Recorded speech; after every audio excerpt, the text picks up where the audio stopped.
Shalom. Sore ini kita akan bersama-sama membaca firman Tuhan yang terambil dari kitab Yesaya pasal 62 ayat 6 sampai ayat 12. Yesaya pasal 62 ayat 6 sampai ayat 12. Kita akan membacanya saling sahut bersahutan. Saya akan awali ayat yang ke-6, lalu jemaat menjawab ayat yang ke-7, dan seterusnya saling ganti bergantian sampai tiba pada ayat yang ke-12. Di atas tembok-tembokmu, hai Yerusalem, telah kutempatkan pengintai-pengintai. Sepanjang hari dan sepanjang malam, mereka tidak akan pernah berdiam diri.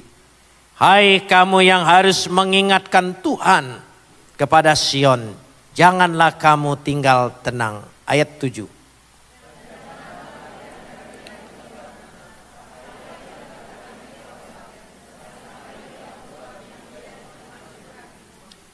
Tuhan telah bersumpah demi tangan kanannya, demi tangan kekuatannya, sesungguhnya Aku tidak akan memberikan gandummu lagi sebagai makanan kepada musuhmu, dan sesungguhnya orang-orang asing tidak akan meminum air anggurmu yang telah kau hasilkan dengan bersusah-susah.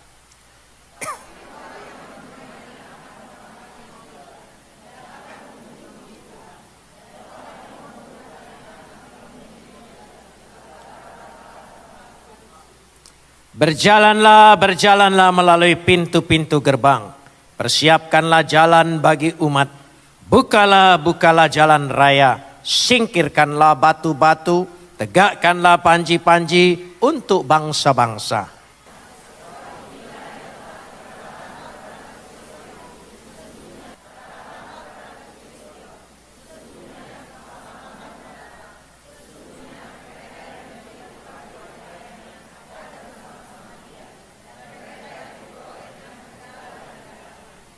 Orang akan menyebut mereka bangsa kudus, orang-orang tebusan Tuhan. Dan engkau akan disebut yang dicari, kota yang tidak ditinggalkan. Kapot leha Adonai Elohenu kapot leha. Segala kemuliaan ya Adonai Tuhanku, kemuliaan bagimu.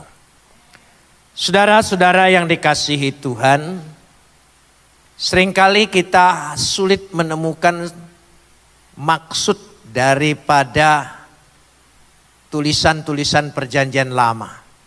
Karena kadang-kadang perjanjian lama ditulis dengan bahasa sastra. Sehingga bahasa sastra tidak bisa diterjemahkan secara harfiah. Salah satu contoh umpamanya peribahasa Indonesia. Kita sering mendengar, kalau ada sumur di ladang, bolehkah aku menumpang mandi? Kalau sampai di situ kira-kira kita berkesimpulan apa? Dia mau numpang mandi. Padahal kalau ada umur yang panjang, bolehkah kita berjumpa lagi? Sama halnya, berakit-rakit ke hulu, berenang-renang ke tepian. Apa maksudnya di situ? Ya, bersakit-sakit dahulu, bersenang-senang kemudian. Apa bisa disimpulkan? Kenapa kalau sakit berenang? Nah, kan tidak bisa, saudara. Jadi karena itu sama halnya. Di atas tembok-tembokmu, hai Yerusalem. Yerusalem adalah kota yang berbenteng, bertembok. Dan itu adalah simbol umat Tuhan. Jadi umat Tuhan, gereja Tuhan, itu kota Tuhan. Kota tempat kediaman Tuhan. Jadi itu penting sekali. Saudara harus tahu umat Tuhan yang ada di tempat ini, gereja ada di tempat ini adalah kota Tuhan, ibu kota Tuhan. Amin. Dan kotanya dikatakan adalah kota yang berbenteng. Apa yang dimaksudkan di atas tembok-tembokmu? Kalau kota yang berbenteng artinya dia terpisah. Umat yang terpisah, dipisahkan, dikuduskan, disucikan, menjadi miliknya sendiri. Dan itulah umat Tuhan. Karena dia umat pilihan Tuhan atas kedaulatan Tuhan. Dan Tuhan menjadikan janjinya. Dan dia memberikan janji. Saudara percaya saudara umat Tuhan? Saudara menerima janji.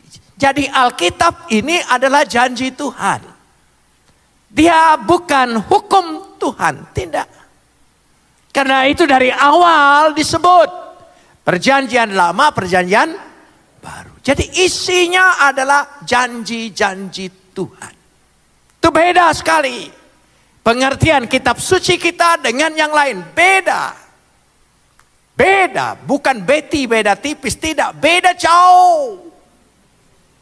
Kalau tidak beda saya tidak akan pindah. Saudara. Jadi beda betul. Sama halnya, saya ingin tanya supaya kita bisa mengerti di sini. Saudara percaya Tuhan itu pencipta halik langit dan bumi? Dia maha kuasa? Ya, dia adalah Tuhan semesta alam. Saudara percaya? Orang lain juga percaya. Apa bedanya? Ada bedanya. Ya, kita bukan pengikut. Setiap orang percaya disebut anak-anaknya. Dan dia adalah Bapak. Relasi kita bapak dan anak. Bapak dan anak beda. Jadi kalau bapak dan anak, hubungan kita, doa kita, sikap kita memohon kepada dia, mohon sebagai anak. Bukan sebagai umat. Bukan. Bukan sebagai pengikut. Tapi sebagai anak. Anak berarti memiliki apa? Hak. Saya masih ingat anak saya masih kecil. Sekarang sudah jadi gembala sidang. Dia kalau minta apa-apa dengan saya bayangin begini. Pak, bagi duitnya dong. Bukan minta, bagi katanya saudara. Luar biasa, bagi. Berarti dia merasa ada haknya. Nah itu penting sekali. Kita harus tahu kita itu punya hak. Hak yang dikatakan di sini adalah hak untuk menagih janji Tuhan. Hak menagih janji Tuhan. Tuhan berjanji. Dia pasti menepati. Amin. Tuhan kita bukan penyanyi dangdut. Dia berjanji, dia yang mengingkari. Saudara, ya bukan. Tuhan kita, dia berjanji, dia pasti menepati. Amin. Nah itu. Dan kita anak-anaknya. Kita punya hak. Bapak kami di sorga. Bapak kita di mana? Kalau kita kembali ke sorga itu namanya pulang kampung. Pasti enggak? Pasti. Kita pulang kampung. Orang lain itu perantauan. Belum tentu pulang, saudara ya. Loh iya, itu bedanya. Jadi dikatakan di sini di atas tembok-tembokmu Yerusalem telah kutempatkan. Coba perhatikan. Telah kutempatkan. Ya, hifkati. Aku taruh di sana. Apa? Dikatakan pengintai. Sebetulnya dalam bahasa Ibrani ada dua. Kata pengintai yang pertama adalah ragal. Ragal itu berarti manusia. Sebagaimana Joshua dan Kaleb mengintai tanah Kanaan. Dia mengintai. Ya, ada pengintai manusia. Tetapi dikatakan sini kata yang kedua adalah somrim. Malaikat-malaikat Tuhan. Makhluk sorgawi ditempatkan oleh Tuhan untuk mengawal, untuk menjaga, untuk memelihara umat Tuhan. Amin. Jadi kita ini ada pengawalnya. Ada yang jaga. Apa namanya? Malaikat Tuhan. Nah saudara, saya ingin kasih contoh untuk tes saudara. Seandainya saudara malam jalan ke kamar mandi aja, jangan jauh-jauh, di tempat yang gelap, lalu berdiri bulu kudukmu, ya, lalu seperti ada yang ngikuti, apa yang saudara pikir? Ayo jujur. Apa? Hantu. Karena saudara terlalu banyak karunia kehantuan. Mestinya kita harus percaya. Itu malaikat. Kalau malaikat ada ketakutan tidak dalam diri kita. Dia makhluk sorgawi. Kalau dia hadir memang suasananya agak beda. Dia bukan makhluk biasa. Dia makhluk sorgawi. Jadi mulai malam hari ini, kalau saudara merasa tidak enak ada sesuatu ketika saudara sendirian atau melihat bayangan, saudara katakan apa? Malaikat. Karena Tuhan perintahkan malaikat-malaikat berkemah sekeliling orang percaya. Amin. Di sini dimaksudkan telah kutempatkan hifkati somrim. Penjaga-penjaga. Itu yang dikatakan di situ. Kenapa demikian? Karena umat yang berharga, biji mata Tuhan, tidak mungkin Tuhan abaikan, tidak mungkin Tuhan biarkan. Berharga, kalau berharga taruh di mana? Coba, pasti ibu-ibu punya benda berharga. Saya ingin tanya, taruh sembarangan? Tidak, taruh di mana?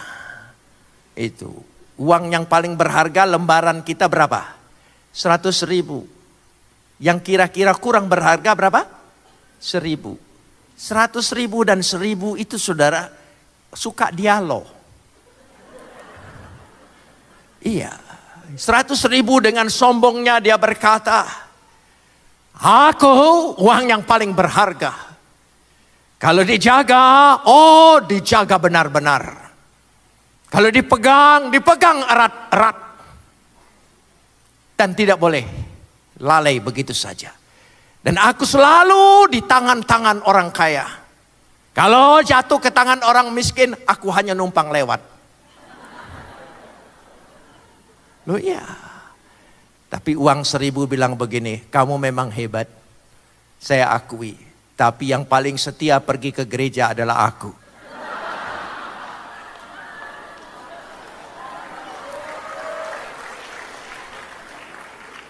Lalu uang 100.000 dengan rasa minder dia berkata begini, sebenarnya aku mau tapi Tuanku yang tidak mau. Ini masalahnya. Oh iya.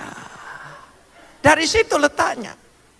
Jadi Tuhan itu menjaga kita karena berharga. Nilainya berapa? Lebih dari 100.000. Dia jaga, dia pelihara, betul-betul benda berharga. Tidak mungkin benda kotor saudara taruh di tempat benda berharga. Dari situ letaknya di sini. Karena itu kita berharga. Perhatikan saudara, sepanjang hari, tolong sambung apa? Sepanjang malam, apa? Mereka tidak akan pernah berdiam diri. Tidak akan berdiam diri. Artinya apa? Tamid, bahasa Ibraninya tamid. Terus menerus, tiada henti, dia jaga, dia pelihara, karena engkau berharga di mata Tuhan. Amin. Itu. Saudara, kalau saudara merasa berharga, beda harga dirinya. Beda masa depannya. Beda langkahnya. Amin saudara. Beda kepercayaan dirinya. Beda. Kalau saudara merasa tidak berharga, waduh. Mentalnya sudah jatuh duluan saudara. Kita berharga. Biarlah orang lain tidak menghargai. Cuek aja. Tidak apa-apa. Gitu. Sebab penghargaan manusia sifatnya sementara. Saya ada yang mengganggu saya. Tapi tidak apa-apa. Sebagai katakanlah bapak bercerita dengan anak. Saya kalau orang menikah itu. Ya, selesai pemberkatan. Saya tidak pernah bicara dengan dia. Selamat berbahagia. Enggak pernah. Selalu saya berkata, selamat masuk peperangan yang sebenarnya. Karena realita hidup ada dalam pernikahan. Baru tahu. Kalau belum menikah, memang kelihatannya luar biasa. Itu belum menikah. Makanya saya bisa tahu orang jalan berdua di mall sudah menikah atau belum. Loh. Bukan berarti saya punya penglihatan, enggak. Saya bisa tahu. Dari mana taunya? Kalau yang laki-laki ngomong terus perempuannya dengar, itu belum menikah. Kalau sudah menikah yang perempuan ngomong terus yang laki dengar, itu sudah menikah. Iya. Dan saya bisa tahu. saudara. Ya memang, tapi saya ingin cerita sedikit, boleh kan? Ya, zaman saya pacaran itu agak sulit. Agak sulit. Zaman saya masih sisa-sisa Siti Nurbaya. Saudara, jadi kalau pacaran itu hanya ketemu di sekolah, tukar buku. Di dalam buku ada surat. Nah, gitu.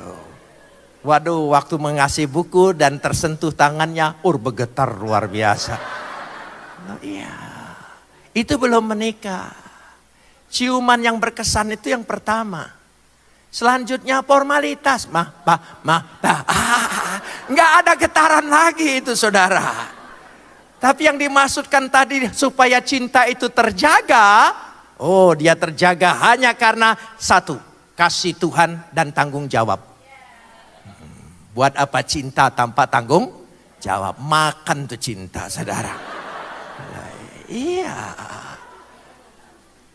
Jadi kalau saya pacaran ketemu, ya cukup kalau kangen lewat depan rumahnya.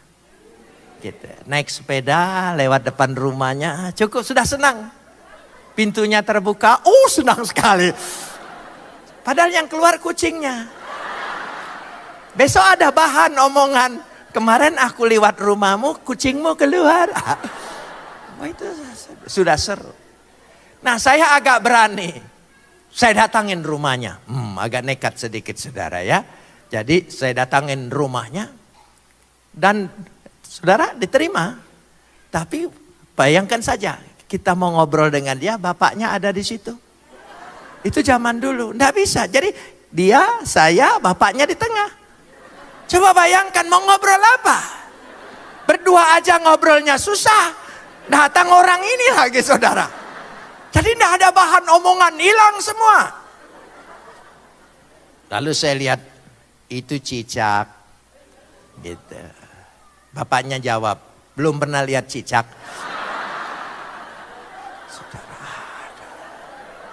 Jadi sayanya, ngomong apa dimulai.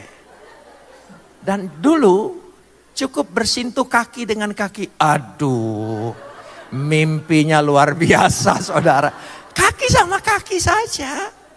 Karena dulu taplak meja itu lebar-lebar zaman dulu. Jadi kalau kaki kita masuk tersembunyi. Jadi saya senang senggol. Tapi yang teriak bapaknya, ini kaki siapa?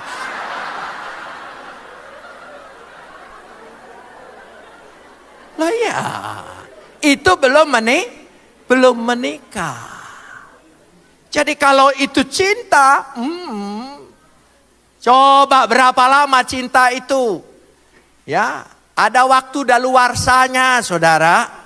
Ada waktunya. Tapi kasih Tuhan sepanjang masa, sepanjang hidup, kekal selama-lamanya. Amin.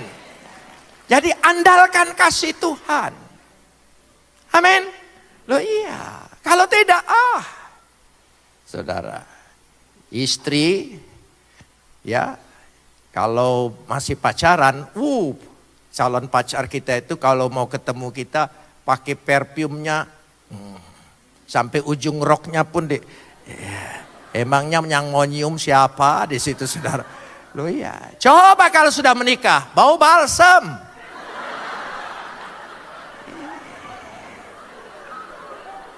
Bukan hanya balsam, tidur di sebelah kita pakai masker lagi.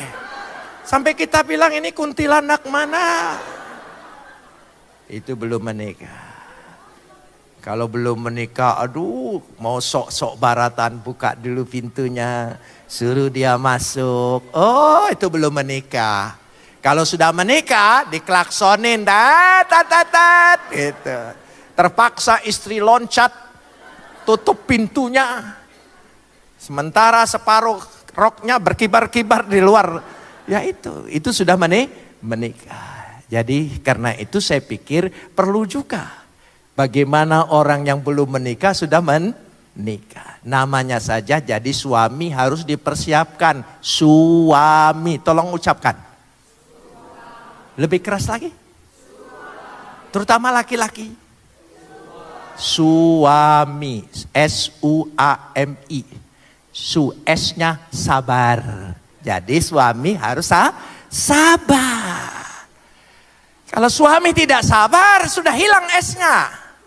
Suami sabar. U-nya apa? Usaha. Suami itu harus apa? Usaha. Kalau tidak usaha, bahaya saudara. Mau dikasih makan apa? Suami harus usaha. Jadi tanya dulu kalau belum menikah, usahamu apa? Gitu saudara ya. Itu penting. Jangan bagaimana nanti. Nanti itu bagaimana. Itu yang penting. Saudara. Daripada salah pilih, lebih baik engkau bersyukur jomblo selama-lamanya. Lebih baik. Amin. Lebih baik. Daripada engkau menderita. Punya suami tidak bertanggung jawab. Ya, S-U-A. A-nya akur. Jadi suami itu harus akur. Jangan punya hobi sendiri. Hobinya harus diakurin. Sebab kalau hobinya sendiri-sendiri, yang satu nanti bisa diambil pelakor. Harus akur. Sekarang hati-hati, ada dosa baru. Dosa baru itu namanya jarpendos. Jarpendos, jari-jari penuh dosa. Iya, berhadapan dengan suami istri tapi yang dihubungin siapa gitu saudara ya. Ya udah, itu. Saya tidak nyindir, saya nyinggung aja gitu ya. Supaya kita tahu. Jadi akur. Terus apa? Suwa. Apalagi yang belum? M. M itu manis. Suami harus berkata manis. Dulu kenapa dia mau dengan kita? Karena mulut kita terlalu manis. Ya kita harus berani bilang sayang. Oh beda saudara. Ya, jadi sayangnya itu jangan yang. Bukan begitu. Yang. Intonasinya itu penuh nada kasih. Jangan yang. Jangan saudara ya.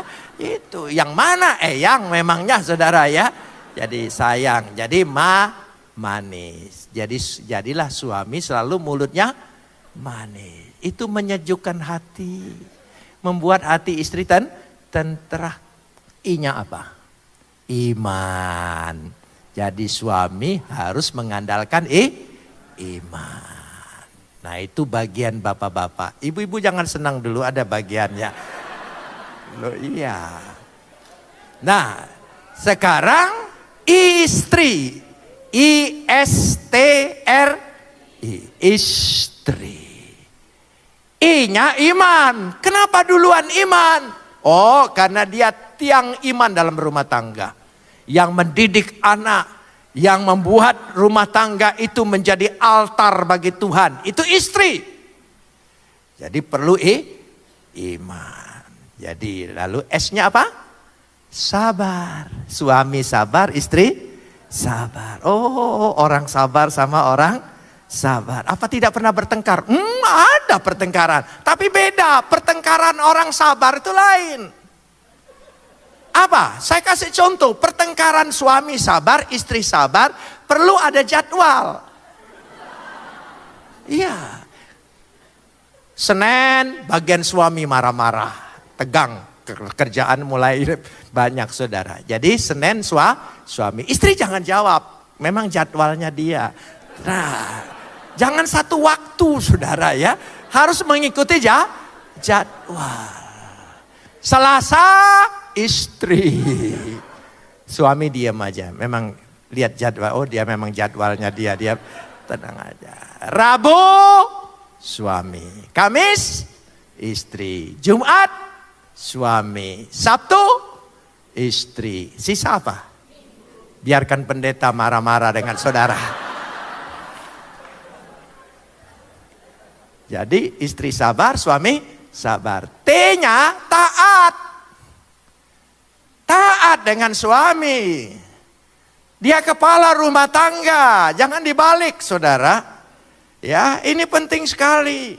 Perlu ada ketaatan, bahasanya aku akan jadikan engkau seorang perempuan penolong yang sepadan. Penolong yang sepadan. Bahasa Ibraninya bagus, Ezer. Ezer, coba ucapkan. Penolong yang sepadan. Penolong yang sepadan, bukan perongrong. Saudara, penolong yang sepadan bahasa Ibraninya apa? Ezer, bukan herder, saudara. Itu beda. Ya, itu taat. R-nya apa? Rajin. Dia harus rajin karena dia harus mengurus anaknya, rumah tangganya, semuanya. Jadi jangan sampai istri bangun belakangan dari suami. Maaf, saya harus ngomong seperti ini, tersinggung terserah. Paling juga saya tidak diundang lagi, tidak apa-apa saudara ya. Jadi harus jadi istri harus rajin. Sisa I-nya apa? I-nya apa? Insaf, sadar engkau bukan lagi milik orang tuamu tapi milik suamimu. Makanya kalau ngambek-ngambek jangan sedikit-sedikit pulang ke rumah orang tua, Enggak boleh lagi. Saudara ya, dia harus insaf bahwa dia sudah punya orang lain. Itu penting sekali. Jangan sekali-kali lari ke rumah orang tua, apalagi sedang bertengkar. Jangan. Biarlah orang tua ketika kita sedang damai datang ke rumah dia. Jadi dia taunya kita baik-baik aja. Itu bagus. Sudah. Ya, saya sudah kelewat ini saudara ya. Jadi saya kembali lagi. Jadi dikatakan kamu harus mengingatkan Tuhan kepada Sion. Perhatikan. Kamu harus mengingatkan Tuhan. Agak kurang ajar. Saya waktu baca ayat ini menggumulinya cukup lama. Sampai saya selidiki. Hamazikrim. Kamu harus mengingatkan Tuhan. Apa Tuhan pelupa? Harus diingat-ingatkan. Mustahil Tuhan lupa. Dia tidak akan lupa. Tapi diingatkan artinya apa? Tuhan senang kalau anak-anaknya mengingatkan Tuhan akan janji-janjinya. Senang sekali dianya. Itu tandanya engkau sangat percaya dan sangat berharap akan janji-janjinya menjadi milikmu. Amin. Itu penting sekali. Hamazikrim. Tuhan senang kita ingatkan. Makanya ingatkan Tuhan. Bahkan ditambah ayat 7. Janganlah kamu tinggal tenang dan jangan biarkan. Tolong sambung. Ayat 7. Dan jangan biarkan apa? Dia huruf besar, huruf kecil. Dia siapa di situ? Kita buat Tuhan tidak tinggal tenang. Bayangin aja saudara. Wah luar biasa. Tuhan senang sekali dibuat tidak tenang. Supaya ingat terus dengan janjinya. Ya, kita buat dia. Dan Tuhan kasih contoh. Seorang janda datang ke hakim. Terus datangin terus. Sampai dikabulkan oleh hakim itu. Tuhan senang model seperti itu. Ya. Minta bertalu-talu, terus menerus. Seperti pada Musa, sampai Tuhan sendiri berkata, biarkan aku berlalu. Seperti kepada Yakub, aku tidak akan membiarkan engkau pergi sebelum engkau memberkati aku. Amin. Ya seperti itu. Itu ketekunan di dalam doa. Minta dengan Tuhan, terus jangan henti. Seperti seorang sahabat yang di tengah malam minjam roti dengan sahabatnya. Ya, tapi karena dia tidak tahu malu terus menerus. Kita harus punya sikap minta dengan Tuhan tidak tahu malu. Terus Tuhan senang demikian. Minta terus kepada dia. Amin. Sesuai dengan janjinya. Maka saudara baca Alkitab. Itu janji-janji Tuhan banyak sekali. Aku akan membuat engkau berhasil. Apa saja yang kau kerjakan dibuat berhasil. Aku akan membuat engkau naik bukan turun. Aku akan membuat engkau bertambah bukan berkurang. Aku akan membuat engkau menjadi kepala bukan ekor. Semuanya aku akan peliharakan engkau dengan berlipat kali ganda. Tuhan berkati kita apa? Tolong sambung. Berlipat kali ganda. Coba ucapkan bersama. Sekali lagi. Coba dalam matematika. Sudah berlipat, pakai kali, pakai ganda. Artinya, wah luar biasa. Bahasa Ibraninya hanya satu. Bahasa Ibraninya, meot. Meot. Coba ucapkan. Berlipat kali ganda. Bahasa Ibraninya apa? Meot. Saya selalu plesetkan. Lihat truk kalau muatannya banyak. Meot dia saudara. Luar biasa. Itu janji Tuhan. Jadi Tuhan senang sekali kalau kita ingatkan. Perhatikan saudara. Perhatikan, kita lihat di sini. Bahwa Tuhan mengatakan, lihat ayat yang ke-7. Jangan biarkan dia tinggal tenang sampai ia, tolong sambung, menegakkan loat Yehonen, sampai ia mewujudkan. Minta sampai dia mewujudkan. Saudara mau minta? Sampai dia mewujudkan. Kita berhak minta karena kita anak, kita punya hak. Amin. Seringkali kita suka minta sesuatu diakhirin dengan kehendakmu saja yang jadi. Kayaknya rohani ya. Tapi jujur, pengertiannya suka salah. Kehendak punya yang jadi. Artinya kalau tidak dikasih tidak apa. Maksudnya kehendak yang jadi itu sesuai dengan firman Tuhan.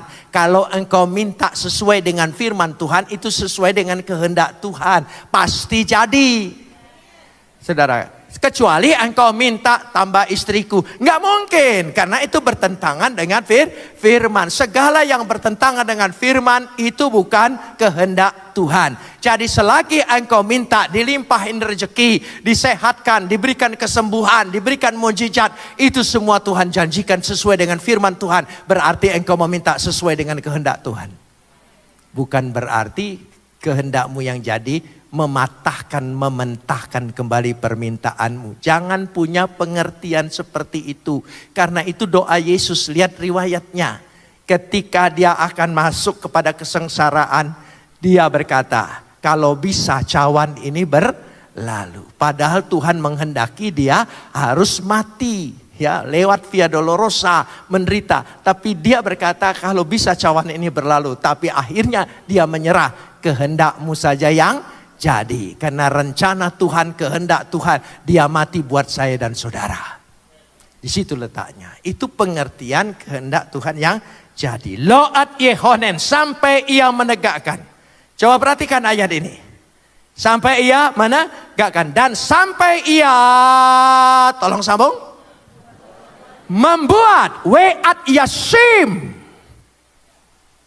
Tadi ya dikatakan lo Yehonen, sampai ia menegakkan, wujud nyata, sampai dia membuat, itu memberikan apa yang kita minta.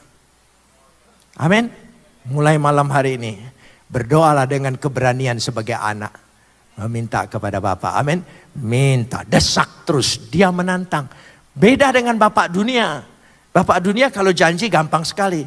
Nanti saya bawa engkau ke Disneyland ya, kepada anaknya. Maksud dia dupan. Tapi supaya keren Disneyland. Anaknya mengingatkan terus, namanya anak kan selalu bertanya, kapan Pak? Kapan Pak? Lama-lama dijengkel, diam kau. Orang lagi tidak ada uang, kau minta saja ya. Loh iya gitu. Itu Bapak dunia. Tapi Bapak kita lain. Dia nantang kita. Buat aku tidak tenang atas permintaanmu. Sampai aku menegakkan. Sampai aku membuat. Artinya dia menantang. Dia beri hak. Kita minta kepadanya. Beri kemuliaan bagi dia. Amin. Beri kemuliaan. Saudara, saya ingin cerita sedikit. Saya ditahan 6 tahun dalam penjara. Karena ikut Yesus. Bukan karena KPK. Saudara ya, sebab zaman dulu itu ditangkap dulu. Ya, itu tangkap dulu 1 tahun, 2 tahun baru diperiksa. Bayangin aja. 1 tahun itu hanya ditanya nama, alamat, tanggal lahir, hanya itu saja. Zaman itu mimpi buruk. Jangan sampai terulang kembali saudara ya. Nah sudah, lalu ya saya ditahan. Tahan saya itu pindah. Saya tidak boleh dibesuk. Ya. Tahun kedua baru boleh dibesuk tapi hanya kiriman. Jadi istri saya hanya kirim. Ya, dia baru tahu, oh boleh kirimannya. Kalau diterima berarti orang ini masih hidup. Dulu tahun pertama mereka sedih. Saya ini masih ada atau sudah tidak ada. Sudah. Istri saya selalu kirim. Saya masih ingat kiriman istri saya. Roti yang segi 4 itu. 1 buat sebulan itu. Makanya saya kalau lihat roti itu sekarang trauma. Gitu. Gitu. Yang segi 4 Ya, yang segi 4 itu yang isinya macam-macam gitu. Lalu odol yang besar itu 1. Sabun mandi 1. Itu kirimannya. Nah saudara, saya 1 tahun lebih sebelum dikirim, kami tidak pernah lagi sikat gigi itu pakai odol. Jadi itu sikat giginya aja sudah balik ke sana, balik ke sini, terbuka ke sana. Itu kena gusi sakit saudara. Tapi hanya itu saja. Begitu dikasih odol, waduh. Kayaknya enggak mau kumur-kumur saya saudara. Wah itu nikmatnya luar biasa. Saudara mau mengerti arti kenikmatan sekecil apapun, saya doakan masuk penjara, saudara bisa mengerti. Ya, terbayang nasi gorengnya istri itu luar biasa, menghargai sekali. Ya itu ingat saya. Nah saudara, kan di penjara itu teman-teman minta. Jadi seminggu habis odolnya. Nah odol zaman dulu itu masih bisa di belakangnya dibuka gitu. Dibelah gitu, dikorek-korek. Habis tuntas. Lalu saya berpikir, wah kalau begitu siapa tahu istri saya kirim. Orang suami istri itu ada kontak loh. Saya kalau pergi ke daerah pulang saya mau makan apa, enggak perlu pesan. Pasti ada di rumah. Kontak, makanya laki-laki itu tidak bisa nyeleweng, kontak dia. Hati-hati saudara, radarnya lebih tajam dari satelit apapun, walaupun belum ada bukti. Saudara, karena berjanji 2 menjadi 1. Mestinya supaya tidak menjadi 1 berdoa. Waktu menikah bilang 2 jangan jadi 1, 2 tetap 2. Nah saudara dikawinkan atau tidak oleh gereja saudara. Jadi sudah saya pikir istri saya kirim. Saya mulai berdoa dengan Tuhan. Tuhan, saya mau minta odol. Saya tidak tega saudara minta dengan Tuhan odol. Karena saya ini bertobat sebagai orang Protestan. Orang Protestan itu tidak pernah dididik minta yang kecil-kecil, minta yang besar-besar, doa syafaat, Afrika, pemerintah, semua itu saja saudara. Jadi tidak pernah ada daftar odol itu enggak ada.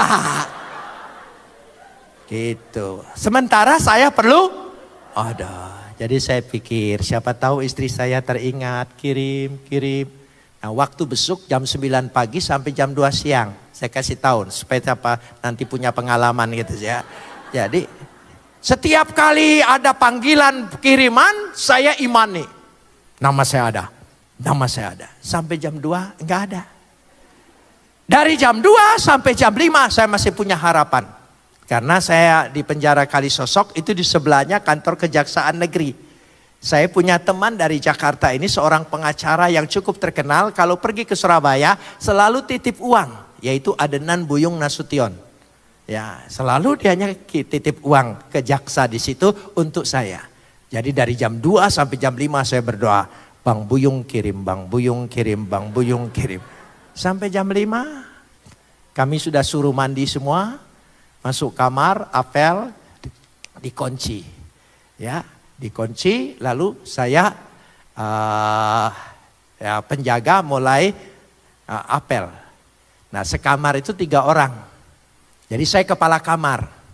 Itu gunanya kalau ditahan lebih lama. Jadi kepala saudara ya. Jadi kalau ditahan itu jangan sebentar-sebentar. Jadi lama jadi kepala. Gitu. Jadi saya ditanya berapa? 3 lengkap. Oke sudah. Begitu saja terus. Sudah doa malam, doa sore saya sudah di situ doa, Tuhan saya tahu engkau sibuk. Jadi tidak mungkin hanya ngurusin odol.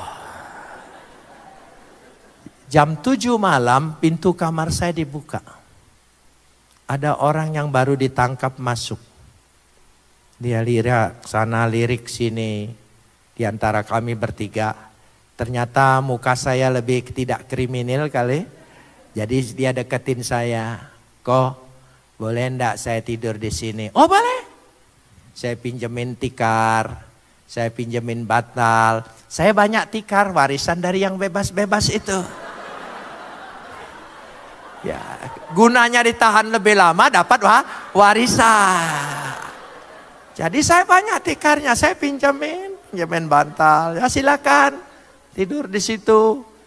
Lalu dia bawa keranjang plastik, kantong plastik. Lalu dia titip kok katanya. Sebab orang baru takut dia apa-apain. Jadi dia titip. Saya buka kantong plastik, isinya odol. Tidak tanggung-tanggung, 10 odol. Saya sampai kaget, kok ini odol semua? Oh ya, dia juga kaget. W punya toko, waktu W ditangkap, W gugup. Dia pikir masukin sabun, masukin apa, ternyata masukin odol semua. Jadi malam itu saya dapat tidak tanggung-tanggung 10 odol. Tuhan itu cara mengabulkan doa kita luar biasa. Makanya jangan suka mengatur Tuhan. Sebab Tuhan punya jalan di luar pikiran kita. Tidak pernah terpikirkan. Yang dipikirkan istri, yang dipikirkan Bang Buyung. Enggak, lewat semua. Ada jalan lain. Ada jalan lain. Apa jalan lain itu? Dia lewat situ. Ya sudah, saya senang. Sikat gigi tidak boleh pinjam. Ya sudah, saya dapat 10 odol. Nyamanlah saya saudara ya. Nah sudah, besok pagi dia di Bon. Diperiksa jam 9. Sampai jam 5 apel. Saya bilang 4, 1 di luar, 3 di dalam. Petugas bilang coret saja, itu salah tangkap. Rupanya dia hanya untuk kirim odol.